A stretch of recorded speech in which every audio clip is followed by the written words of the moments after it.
E aí, pessoal, bem-vindos a mais um vídeo aqui no canal. E no vídeo de hoje vamos fazer mais um livro review, mais um book talk, falando sobre um livro muito especial e com uma presença especial de novo.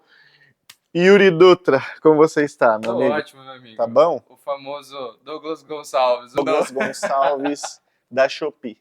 Ô, louco, O mano. louco, da Shopee não.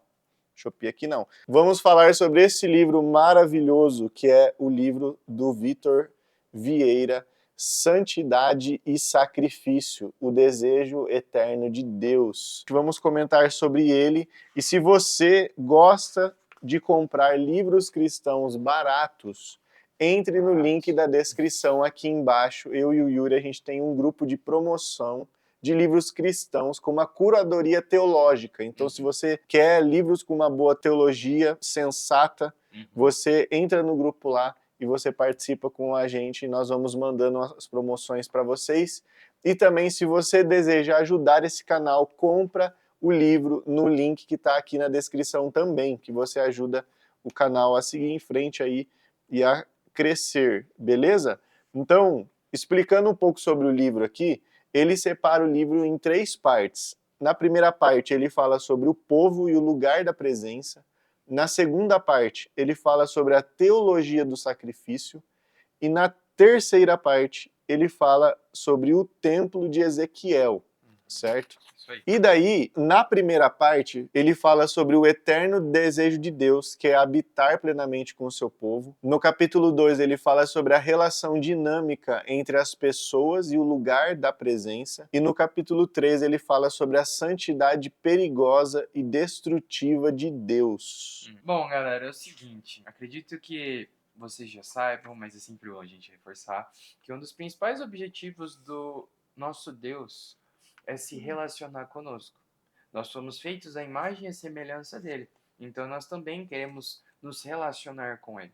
E é muito bacana que a perspectiva com que o Victor vai trazer sobre essa primeira parte, ele vai falar justamente sobre isso, sobre nós termos essa necessidade de relacionamento e de nós construirmos esse relacionamento com o Senhor desde o Éden.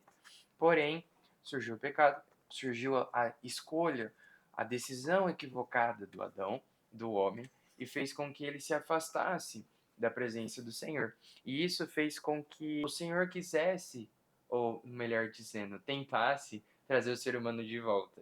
E essa é uma das partes com que a gente consegue enxergar em toda a narrativa bíblica, né? E falando nisso, né, sobre a presença relacional de Deus, nós também fizemos um livro review sobre o livro A Presença Relacional de Deus, que eu vou deixar no card aqui em cima se você tem interesse. É um livro também fantástico, que eu acho que liga muito com esse Combina, livro é aqui, muito bacana. porque ele vai falar que a presença relacional de Deus é o centro de toda a Escritura. Ele vai fundamentar expondo 66 livros da Bíblia, fundamentando que esse é o assunto central de tudo, né? E que tem tudo a ver com aquilo que ele fala sobre Deus querer habitar no meio do seu povo e tal, né? E é muito bacana é que o Victor ele traz algo muito interessante, particular, que é a relação entre a presença, as pessoas e o lugar. Quando nós olhamos para as alianças que o Senhor fez, por exemplo, com Noé, com Abraão, Moisés especificamente, está muito relacionado ao lugar. O lugar também é uma peça para que ocorra a manifestação da presença de Deus. Então, por exemplo, quando nós vamos falar sobre a aliança com Moisés, o Senhor se faz presente no tabernáculo, mas também naquela terra próxima ao Monte Sinai, porque está relacionado a isso. Tanto é que é interessante que quando nós avançamos ali na narrativa bíblica, por que o povo é expulso da terra? Porque a presença do Senhor estava relacionada ao lugar. Então, como eles estavam em pecado, não estavam cumprindo com a aliança que o Senhor tinha estabelecido no tempo de Moisés, então ele fez com que o pessoal fosse expulso do lugar, porque eles não podiam permanecer na presença do Senhor que estava fixo naquele lugar. E isso é muito bacana, porque isso aponta para o foco principal do livro do Vítor, eu entendo dessa forma, que é o livro de Levítico. O livro de Levítico ele vai falar sobre a pedagogia de Deus, a forma como que os sacrifícios eles não eram regras aleatórias, Os sacrifícios, eles eram feitos essencialmente para que o povo pudesse restabelecer uma pureza, para que eles pudessem se relacionar com Deus, que é algo que nós mencionamos também no outro review, que fala sobre como que a imanência de Deus, ela ainda assim precisa com que seja respeitado alguns rigores, porque do contrário, a santidade de Deus versus a impureza do homem faria com que nós morrêssemos. É. Isso é até uma pergunta que ele carrega nesse sentido, como que um Deus transcendente se faz imanente e se relaciona com um povo pecador, um povo impuro. Então ele precisa estabelecer como se fosse barreiras. Não lembro se essa metáfora semelhante está no livro, mas é como se fosse o seguinte: é como se fosse um pai, né, estabelecendo alguns limites para o próprio filho não se machucar. No nosso Uhum. caso, é o Senhor estabelecendo alguns limites para que nós não morrêssemos, né? No caso ali, especificamente o povo de Israel, né? É. Contextualizando para nós hoje. E uma outra coisa muito bacana é a forma como na terceira parte. Já fala da parte 3 que a gente já tá falando da parte Parte 2, 2. desculpa, galera. Aqui na parte 2 ele vai falar sobre a teologia do sacrifício no livro de Gênesis, essa mesma teologia no livro de Levítico, depois a imitação de Deus e a gravidade do pecado, que é exatamente isso que o Yuri está falando, e depois ele vai falar sobre a teologia do sacrifício no livro de Hebreus, que provavelmente deve ser mais litúrgica, né? Ou Na não? verdade, o livro de Hebreus ele fala muito a respeito da figura de Cristo, né, como sumo sacerdote. Uhum. Então, ele aponta para esse sentido, porque a ideia é com que o Levítico ele foi um ensino para aquilo que ainda viria. É como se fosse o seguinte: eu estou treinando vocês para algo que ainda vai surgir.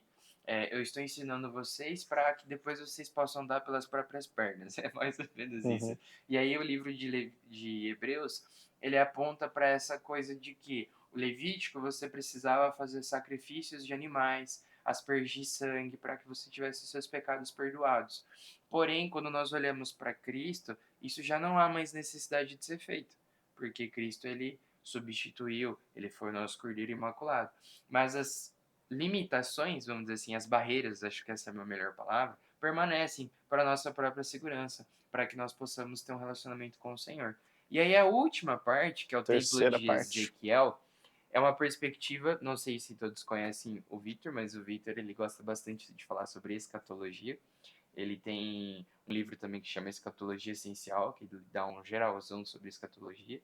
E é interessante que essa última parte, ele mesmo comenta que alguns que leram o livro antes de ser lançado discordaram dele de alguns pontos, mas ele, como ele mesmo menciona, é saudável e necessário essas discordâncias para que ocorra um melhor desenvolvimento intelectual de interpretação bíblica, né? E aí essa última parte ele leva a uma compreensão escatológica do que diz respeito ao significado do sacrifício.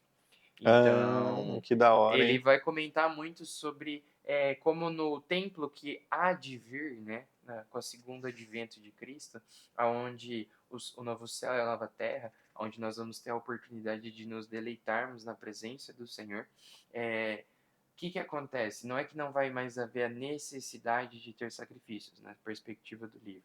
Eles só vão ser mudados, mas a pedagogia do ensino permanece, mesmo com o Senhor habitando entre nós. Uhum. Então, é por isso que ele fala muito sobre essa questão de que a lei, ela foi, na verdade, para com que nós fôssemos instruídos. Na verdade, nem a lei, né? É a instrução, na verdade. Uhum. Essa instrução, ela serviu para que nós pudéssemos aprender a nos relacionar com Deus, para que nós possamos compreender a relação entre a santidade do Senhor, a nossa impureza, os nossos erros, a forma como que por Cristo, sim, nós somos perdoados, nós somos remidos, nós somos justificados, mas é claro e é evidente que ainda nós temos as nossas falhas, os nossos erros, então nós precisamos atender ainda a algumas coisas para que nós possamos ter esse relacionamento com o Senhor. Verdade. É Muito isso. bom. Esse E, é um livro cara, curtinho, galera. Recomendo quero demais a ler. leitura. Preciso ler. Esse eu tenho também na minha biblioteca, ó. É bem fininho, Fininho, galera. Ah, e facinho. uma coisa muito legal, tá? No final do livro, o Vitor ele faz uma breve explanação desse tópico pela perspectiva da teologia pastoral. para que fique um pouco mais prático de a gente aplicar no nosso dia a dia. Então ele dá algumas dicas de como ter um relacionamento do Senhor a partir da perspectiva do que ele nos instrui no Ele livro. fala aqui, ó, tem algumas conclusões no final do livro, uma delas é aplicações pastorais. Exatamente. Hospedar a presença hoje. Aí depois ele vai falar sobre como ler Ezequiel do 40 ao 48 hoje, que eu acredito que é do templo, né? Isso, aqui ele traz a perspectiva do templo ali. Depois ele fala sobre Hebreus, o que é uma vez por todas e o que permanece pedagógico nesse texto de Hebreus. Ele vai falar também sobre Davi, o príncipe de Ezequiel, do capítulo 37 ao 48. Ele vai também, outro apêndice, só falando sobre o príncipe, e o último apêndice é as 5 razões para identificar Davi como o príncipe de Ezequiel, que é do capítulo 37 a 48 de Ezequiel. O seguinte, ele fala a respeito de que por que tem esses apêndices. Quando nós olhamos ali, nós entendemos que alguns sacerdotes no meio do caminho, ali no Pentateuco, eles se afastaram da presença do Senhor. Só que quem depois traz de volta a presença do Senhor são os sacerdotes da linha dos descendentes de Zadok. E aí ele fala que, na verdade, os levitas vão colaborar com a organização desses sacrifícios no porvir, na época, no escatológico, mas quem vai ser o regente, o sumo sacerdote, entre aspas, na verdade, né, porque nós temos a Cristo já nesse contexto escatológico, mas quem vai fazer esses sacrifícios são os descendentes de Zadok. E que da hora, aí, hein? de Ezequiel, por conta dessa perspectiva futura, mas Brabíssimo. também sobre essa questão de mudança de sacerdócio, sendo o Senhor nosso sumo sacerdote e os descendentes de Zadok, os auxiliadores desse novo templo. E o príncipe, ele está dizendo respeito a perspectiva de que, se não me engano, tem uns trechos do próprio Ezequiel, fala que o príncipe ele vai apresentar as ofertas diante do Senhor ali no sacrifício. E aí ele tem uma explicação bem exegética, assim, pessoal, do que por que tá o Davi aí, né? Por que é Davi?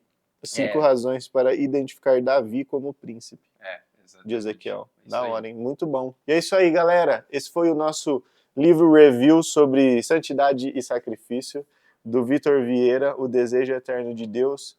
Então, se você curtiu, deixa um like nesse vídeo aqui, não deixa de se inscrever no canal. Obrigado, Yuri, por mais essa participação incrível. A gente se vê mais vezes e se inscrevam aqui, gente, entrem nos nossos grupos e também, se você deseja ajudar o canal, compre no link aqui embaixo na descrição, beleza? Tchau pra vocês. É isso, pessoal. Falou. Valeu. Até o próximo vídeo. Pronto.